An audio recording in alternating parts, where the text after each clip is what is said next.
Hi, I'm Nadia Dunn, CCL TV, delighted to be here at the TFS Summit in Dubai. Joining me today is Rochelle from Expedock. Rochelle, thank you so much for being here. How are you doing? Thank you as well, Nadia. I'm doing great, actually. We've had a lot of events and activities really going on for last night. So, yeah, I'm still trying to keep my energy as high as yesterday. Yeah.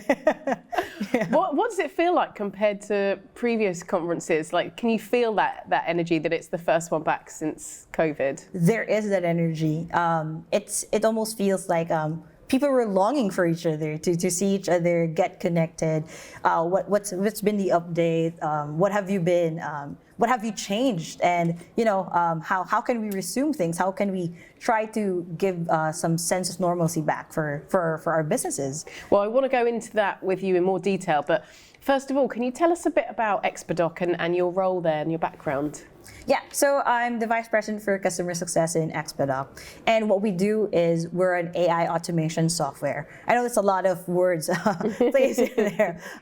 But what we really help our partners, freight forwarders, 3PLs and 4PLs with is we remove the manual work that they do in shipment processing, payables auditing, so that they can focus on higher leverage work that gets the goods moving and takes care of their clients. Wow. And you did a presentation, right, yesterday? Yeah. Yeah. How did that go?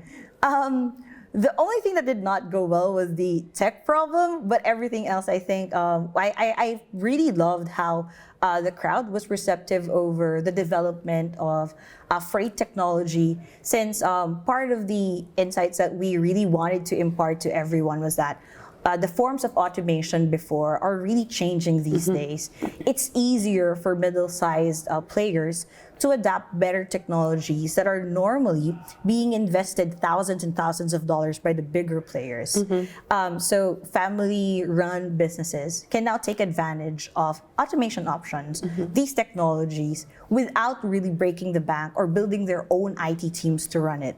It's in the market, and they can have these options for themselves. And has that market changed since COVID? Like, how has that affected you? It did. The thing is that when we talk about technology, people usually think that it would lead to downsizing, people getting fired.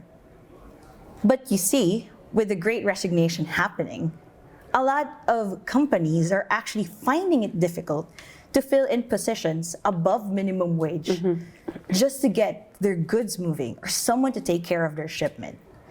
It's not going to lead into really firing people, but it's going to help solve the problem in missing scalability plans.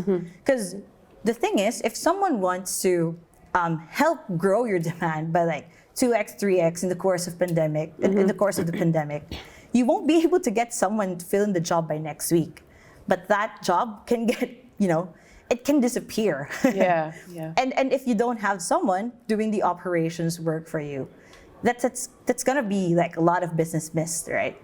So that's one of the things that we were able to probably see changing.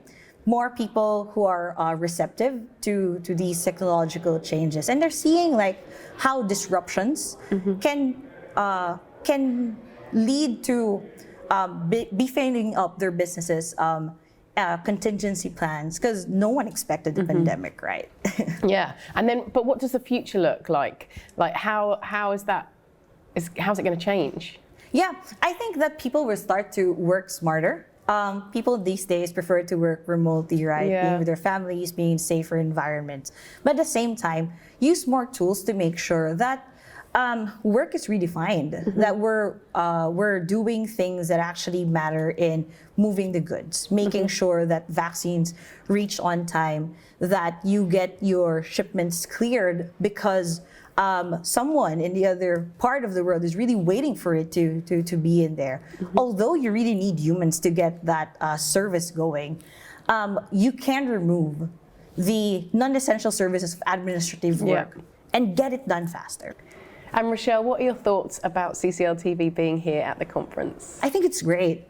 It's not usual that we get to find avenues wherein members of communities get to have an avenue to speak out, voice out what they think about the industry, or even give some thoughts about the events and the activities that are happening. Having that avenue is really great, because it also helps us like get to know more about what's happening around us that we can't capture in the one-on-ones that we are doing. Yeah, absolutely. Yeah, it's trying to bring everyone together, really, isn't it? And yeah, thank you so much for being here. It's really lovely to see you face to face. And yeah, hopefully we'll see you at the next one. Yeah. Thank you.